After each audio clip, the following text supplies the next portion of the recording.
So last Friday, my friend group decided to do something classy for once and have a fancy dinner at my place.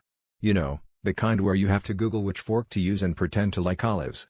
The group chat was full of excitement. Sam was bringing her homemade lasagna, Ravi promised his famous creme brulee, and even Jess, who once set water on fire, signed up for a cheese plate. To set the mood, we established a strict formal attire and gourmet cuisine rule. No jeans, no pizza rolls. We were determined to be the adults our parents hoped for, or at least look like we could fake it for one night. Mark, however, was suspiciously quiet in the chat. The only thing he sent was a thumbs-up emoji and a gif of James Bond adjusting his cufflinks. We didn't think much of it. Mark's always been a wild card. The night of the dinner, everyone arrived looking like they'd just escaped a wedding reception. Bow ties, cocktail dresses, even a monocle, Ravi, obviously.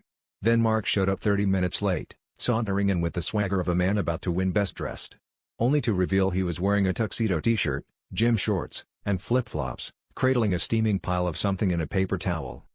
He plopped his dish onto the table with a flourish and announced, "Behold, my world-famous microwave burritos, presented with a hint of 7-Eleven ambience." Silence fell. Sam's lasagna quivered in its dish. Ravi's monocle fell into his wine glass. Jess started fanning herself with a cheese slice, caught between laughter and despair. Mark, oblivious, began rearranging the cutlery to make a tiny burrito catapult, explaining that it's for aerodynamics. When we pressed him about the dress code, he shrugged and said the invite said dress code, cuisine, and he figured that meant you should dress like your food, hence, the tuxedo and wraps. Fast forward 20 minutes and somehow, Mark's burrito catapult had turned into the main attraction, with everyone taking turns launching bite-sized burrito bits at Ravi's monocle, bonus points if you got it in the glass. The evening devolved into a hybrid of Iron Chef and Olympic skeet shooting, with Sam's lasagna noodles as slingshots and Jess trying to cheese-trap Mark's next creation. By the end of the night, the only thing truly fancy was the way Mark managed to stain his tuxedo t-shirt with every single course.